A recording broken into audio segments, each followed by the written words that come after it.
Hey everybody, welcome to Season 5 of From the Director's Chair. So glad that you're joining us here. It's fall season now, Paul Schlickmann. It's been a little while since we've last caught up, but first off, thanks so much for taking a little bit of your time to chat with us. I know we've been seeing a lot of our fall teams, especially in action early on. I think we can dive right into it, but it has to be great to see just all the teams out in the field when they're supposed to be and getting after it. Absolutely, it's been great. Great to be back with you, JJ. Year 5, it's hard to believe. It's unbelievable. Yeah, I think we're 1 day shy of a month of our first team coming back. So we've been back for a while. The teams have been in gear. It's been great to have them around, all our fall teams playing games, seeing them around campus. It just adds great energy, and it's really great to see and great to feel that. Yes, our core fall team sports, women's soccer, already a couple of wins under their belt. In fact, the night before we started recording, Gabby Diodati drops a hat trick up at UMass Lowell. For Gabby. Field hockey going 1-1 in their first weekend. It's actually a tasty little battle coming up in a few days' time against Monmouth at home, renewing some hostilities. Volleyball traveling out to Hawaii for their first tournament of the season, as well as men's soccer getting off to their start as well. So a lot to get to, but kind of what was your picks of the bunch from that first week? Right, you did a great job summarizing it. I was thinking about it this morning. I think what's great about this preseason that all our fall teams are going through right now is that it's what's needed, it's what they've been looking for over a year now, to get back into that regular rhythm of using the non-conference schedule, most of which, and our teams, to their credit, play very competitive non-conference schedules, to see what they're all about and to test themselves, to find their identity, to help them get in a rhythm as they head into league play. And I think that's exactly what it's doing. The great intent of that, I think, is playing itself out really well, and you've already seen it with teams that have had wins and losses, but they're battling and they're figuring themselves out with new faces and veterans and finding out their team dynamics and their chemistry, and it's great. It's great to see. Absolutely, and for a lot of our fans at home, first chance that you guys can come onto campus and see our group over Labor Day weekend. Women's soccer, men's soccer, field hockey, volleyball in their kind of home away from home for a little while. Going to be hosting a tournament over at the Recplex. You guys can come on, check us out. Also, just as a heads up for any fans that are going to be coming and watching our teams in action, just a reminder, indoor sports especially, fans have to be masking up, but if you have any other questions and concerns, just go to fairfieldstags.com for that information.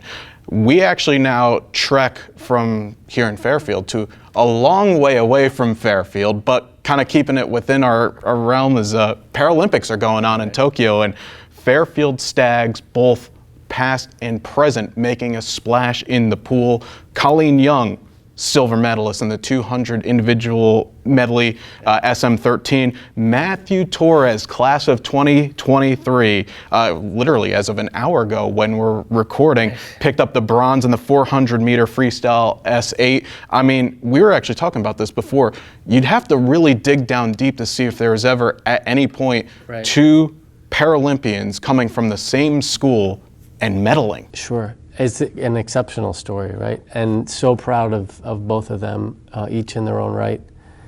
Colleen, obviously a little bit older, having graduated now, but just two amazing young people who have accomplished so much and continue to accomplish so much. To earn an Olympic medal is just an incredible feat, speaks for itself, speaks volumes to their fortitude and their work ethic and their talent and everything that they're all about. So it's an incredibly proud moment for them and their families, but also for us as Stags to have two of our student athletes, two of our finest representing us on that international stage is just really phenomenal. So it just couldn't be prouder of them or happier for them just to have that moment. I watched the photos of them on the medal stand, and I was just kind of contemplating what that must have felt like for them. And so just an amazing moment, I'm sure, and really proud of them. I mean, it's exceptional for the fact that you get to represent your nation, but to represent your nation, win a medal. Colleen's obviously done this before. This is her third Paralympics. For Matthew, I'm assuming this is going to be the first of a few Paralympics he's going to go to. So. He's got a couple good years left for the Stags, so I think he's got a lot left in the tank. So absolutely. Well, congratulations to Colleen and Matthew on doing a great job, not only representing yourself, your families, your nation, but also Stag Nation as well. Also keeping it in the realms of representing your nation, but bringing it back to this side of the ocean, it seems now that we can't go without any Fairfield content without talking about Matt Turner, because my goodness, the man is in sensational form right now. Let's see, where do we start? We start with winning the Gold Cup, the CONCACAF Gold Cup for the United States men's national team. Outstanding performances in the semis against Qatar, the final against Mexico. And if anybody's ever been to a USA-Mexico match, that is one of the best rivalries in men's international soccer. Then all he does is go and wins the MVP in the MLS All-Star game by beating Liga MX in a shootout, basically, in the Mexican League versus US League clash. And now he's on the roster for the U.S. for World Cup qualifying. So there's a lot to digest, but this man is just doing what he does best. I'm glad you had to go through the accolades, because I'm sure I would have messed it up, because it's hard to keep track because they keep coming. Seems like on a weekly basis he just keeps ramping it up and keeps upping his game and earning these accolades and these honors. So he's just, it's obviously a tribute to who he is and his work ethic and his resilience, and so really proud to have Matt associated with the Stags in Fairfield, and just excited for him. He just keeps getting better as each week passes. Although I think the shining moment was throwing out the first pitch at Fenway. Yeah. And I think he threw a pretty good one. So I would say we'd have to put that at or near the top, wouldn't you think? I mean, it was a little bit of a cut fastball slider almost. He did a good job. Yeah, it was a good moment. He's got an arm. Yeah, and in fact, we're going to be seeing him here on campus not too far away. October the 2nd, he's going to be coming out to Lessing Field. Matt Turner night, which is actually going to be a nice little time. It's in a little bit of an MLS break before another set of World Cup qualifiers. So hopefully what we'll be seeing him is getting ready to go represent the U.S. again, but a chance just to celebrate all that he's done. Yeah, it'd be great to have him back. It's always fun, and we've been fortunate to have him back a few times in the last couple of years. And I think it's great. His message, I think, is a good one in that it resonates hopefully with our athletes in terms of not just current student athletes and what it means to continue to get after it and improve your game and not settle for anything less. But at the same time, he continues to up his game after he's been gone for a while. So I think it's a great message for athletes. Absolutely. You're talking about actually building and elevating brands, and that actually segues nice into our next topic, which is the name, image, likeness, which I know that's been at the forefront of collegiate athletics. So for a lot of people that are maybe curious about what Fairfield is doing right now to prepare its student athletes, or really just the conversations they're having right now, I know the Stags have partnered with Influencer Verified, but can you tell us a little bit more about what Fairfield Athletics are doing to really help its student athletes kind of elevate its own brand? Sure, and every school is, I think, going through the same kind of thought process and trying to build some foundational elements to this. And it's obviously one of the biggest stories in college athletics and one of the biggest changes we've all experienced in the last few years. There's what gets the most notoriety when you talk about name, image, and likeness clearly is some of the highest profile athletes who have the ability to earn money from various aspects of using their name, image, and likeness, which is a part of it. But I think what is critical in this, and for us here at Fairfield, is to do a good job in helping our athletes understand, A, what it means, what the potential opportunities are for financial gain, potentially. We have some incredibly smart, savvy, motivated student athletes who could figure out a way to utilize this in an appropriate manner to earn some money and have some financial gain. But in my view, more important than that is name, image, and likeness at its core is about brand, right? And so I think what is most important for any athlete, our athletes in particular, and what we want to focus on, using platforms like Influencer that provide them access to content, is just pay more attention to, have them get a really keen understanding of their personal brand and their personal identity and what it means to promote that.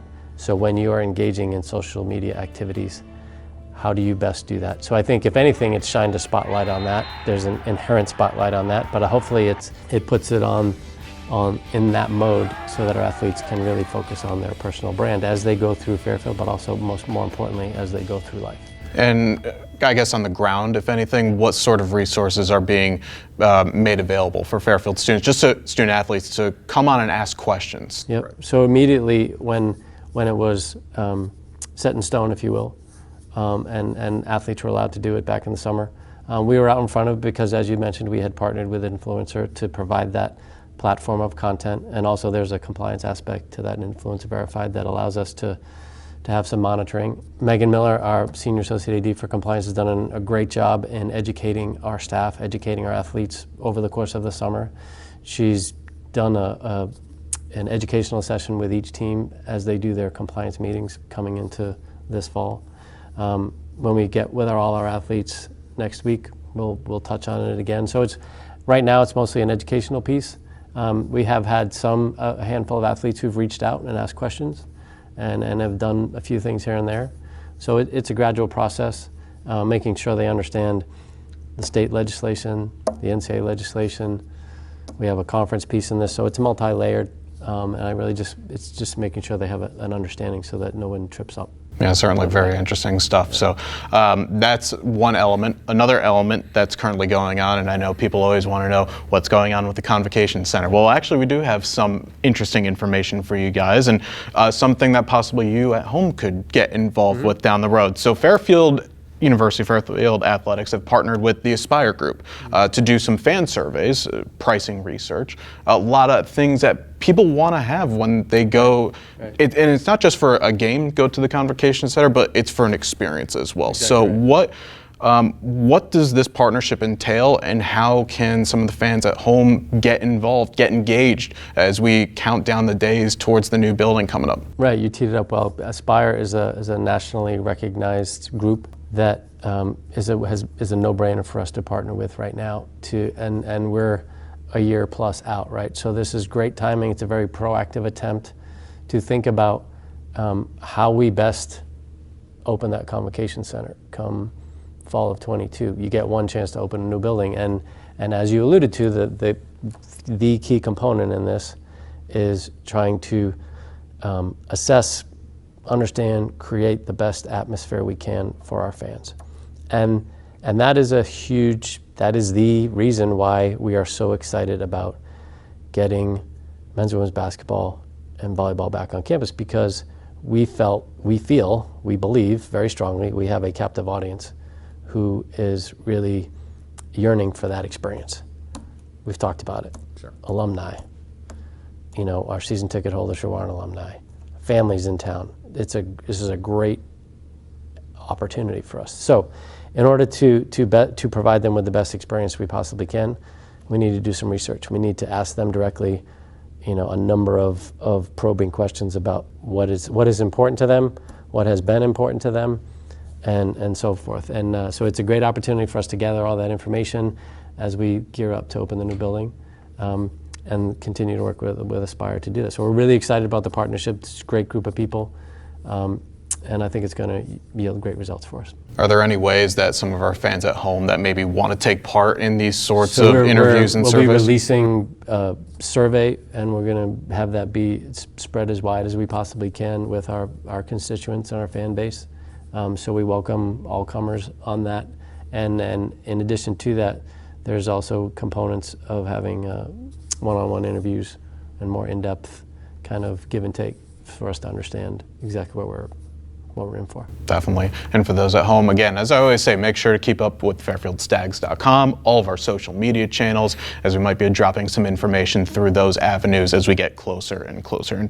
And now this part of the program is really kind of designed towards you at home, giving a chance to thank you, and especially to our donors over the past year, because as a lot of you all know at home, this past year has been challenging in a lot of different ways, but to try and still provide that experience for our student athletes to not only compete as they wish out in the field, but also have that full Fairfield University experience. And boy, did you all come through for us. There are so many different facts and figures that we can give out to you all, but in the past year alone, I think this is the big one, or the two big ones, over $10 million in cash and commitments this past year. And on Stag Giving Day alone, where there were over 1,000 donors. We had nearly $800,000 come from just that day. I mean, we're always blown away by the support that we get from this community, but my goodness, did you all come through, and we appreciate what you guys are doing to, keep us within your thoughts as we go forward.